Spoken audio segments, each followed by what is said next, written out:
Welcome back, friends. Spring break has come and gone. This time of year always puts me in mind of the different light opera productions I was involved in during college. I never did anything terribly memorable during my spring breaks. What was memorable was that Tech Week, which is what they call the last week of rehearsals right before the show. Tech Week always seemed to happen right after spring break. So we'd have been rehearsing for a couple months, then we'd leave campus, we'd come back on Sunday evening and immediately be caught up in rehearsals that went until 3 in the morning. And then I'd get maybe 4 or 5 hours of sleep before back-to-back classes the following morning. If you've never done rehearsal accompanying, it's a very unique subfield of accompanying. You are the orchestra right up until a few days before the actual show, when the pit orchestra shows up and then they get all the glory. Your work is never seen or heard, but there's a lot riding on you.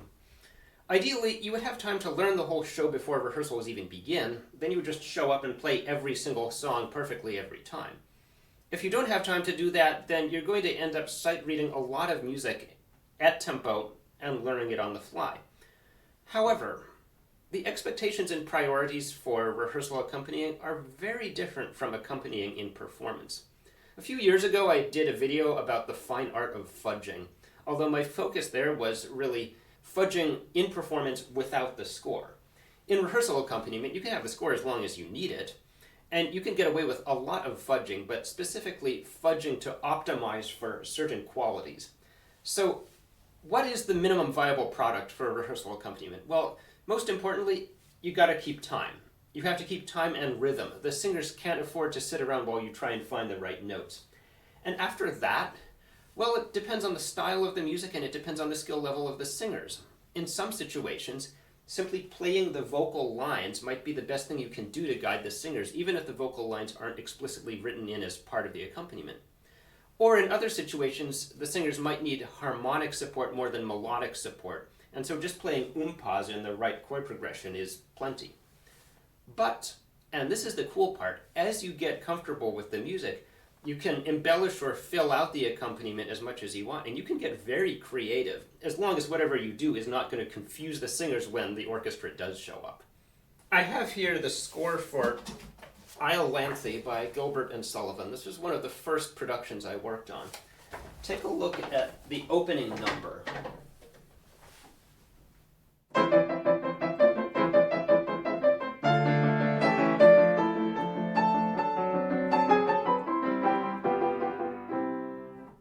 Now, if you saw this for the first time, what would you do? This is probably more notes than most of us can deal with at once. So instead of trying to recognize individual notes, what you should do is try to pick up on harmonic patterns and think, okay, we're switching between an augmented triad in F major, and then D minor, A7, D minor, and so on, and then just try to throw in as many melodic notes as you can.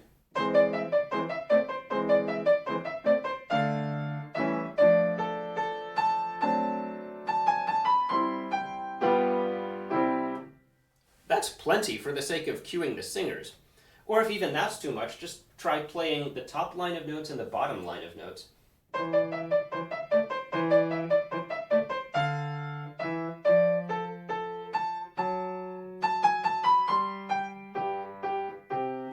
Often that's sufficient. Or take a much more exciting passage from the Act 1 finale.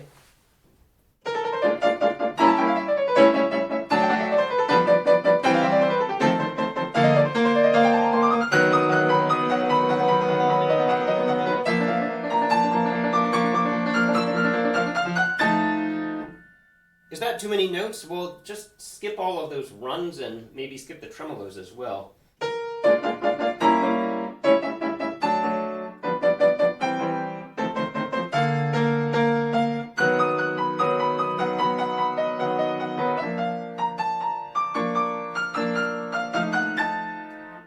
That's plenty. Now we get to this problem of what to do when you have to turn pages, because frequently the accompaniment is written such that when you get to the bottom of the page you don't have any hands free. In this particular passage, your best bet is probably to just let the left hand keep up with the harmony in some way while the right hand deals with the pages.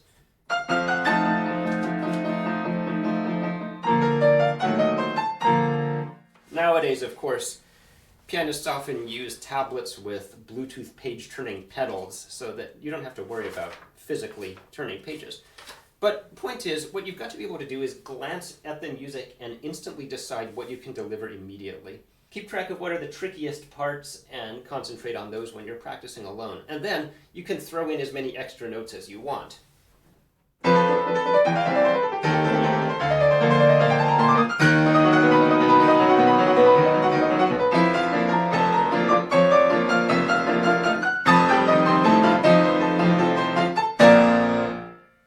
Sometimes you might even have to play more than what is written. In this part where Phyllis rejects her suitors, the accompaniment is simply this.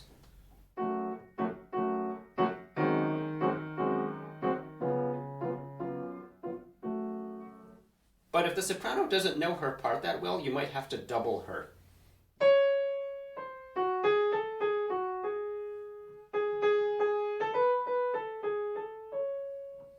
And that means you're going to be reading 3 lines of music at once, left hand, right hand, and vocal line. So again, you had better just size up, okay, this is the chord progression. And then try to approximate that in the left hand and leave the right hand free to play the vocal line.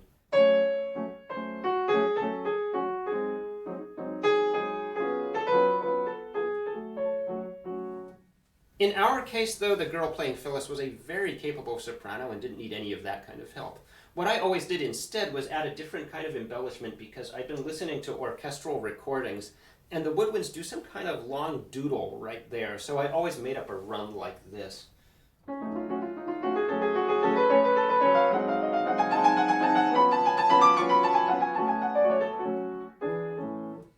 Those aren't the exact notes that the orchestra plays, but it's the right effect, so good enough. I may have actually spoiled the cast. There was one rehearsal when I couldn't make it. I was preparing for an exam or something, so some other pianist filled in for me. And afterwards, the singers told me, "We missed you. That other pianist doesn't know the music." And I said, "Well, I don't know it either. I'm just making it up." And they said, "Yeah, but you make it sound recognizable." Well, all of this experience stood me in good stead when, at the end of my junior year, I was asked on very short notice to step in as rehearsal pianist for a professional production of Così fan tutte by Mozart. One second. Okay, so as I recall, between wrapping up exams and waiting for a copy of the vocal score to arrive, I basically had 0 time to practice any of the opera before the first sing-through with the conductor and the soloists happened. So I was basically sight reading the entire opera at tempo. It was far from my best performance of anything, and I was worried they would give up on me. But they didn't. We made it through the whole opera. I dashed out to grab a quick bite to eat, and then the conductor gave me a ride to the main rehearsal venue. Funny thing about this ride, we had just driven off when the conductor suddenly realized he didn't know how to get there. He had an iPhone, but he had left it in his coat pocket, and his coat was in the back of the car, and I couldn't reach it from where I was. So when we pulled up to a stoplight, he jumped out, ran around to the back of the car, dug around, found his iPhone, ran back, and jumped back in just as the light turned green. He told me, "When you conduct operas, you get used to dealing with problems on the fly with split-second timing." Now, I remember this rehearsal venue very vividly. As I said, this was a professional production, but it was on a shoestring budget, and most of the time we were rehearsing in this rather sketchy mill/warehouse building next to the railroad tracks. There were no windows facing the tracks where we were in the building, but every so often we could hear a rumbling and I knew a train must be going by. That was actually the least bothersome thing about the building. Multiple groups were renting out different rooms in the building for different uses. And that first evening, just as we were about to begin rehearsal, loud salsa music began emanating from the room directly beneath us. This was not something any of us had anticipated, but we couldn't do anything about it, so we ended up using that evening for mostly choreography work. Second evening, rehearsal went well for a while, and then the salsa music started up again.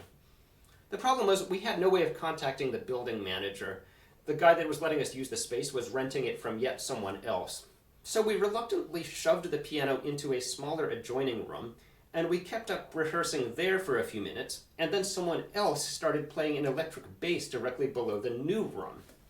We couldn't do anything about it. All we could do was just try and keep rehearsing as best as we could and ignore the conflicting music underneath us. On the third day of rehearsals, the salsa band interrupted us again briefly. But this time I was just mad.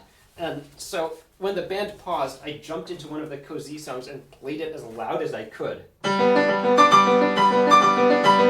It wasn't as loud as I would have liked because it was only a spinet piano, but I put every ounce of strength I had into it.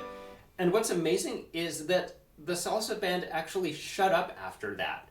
And they didn't bother us again for the remainder of rehearsal, so I like to think I showed those salsa musicians who was boss. The one good thing I can say about that rehearsal venue is that all the keys on the piano worked. We had a couple of rehearsals at a different venue, a local theater, which was in a much less sketchy location, but the piano had several keys all over the keyboard which would intermittently stop working and then start working again. And for a while I tried to avoid them by jumping between different registers in both hands.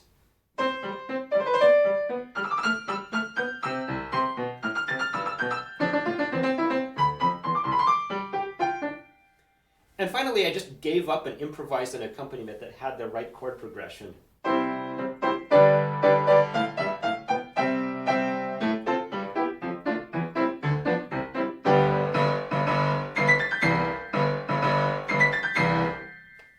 The conductor was very amused, but I failed to see anything humorous about it at the time.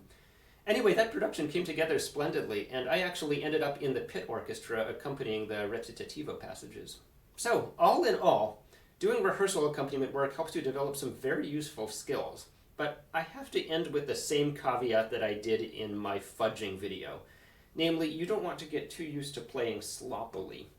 Even if you don't end up aiming for playing exactly what is written in the score, any sort of shortcuts, improvisation that you do during sight reading should be backed up by practice and refinement.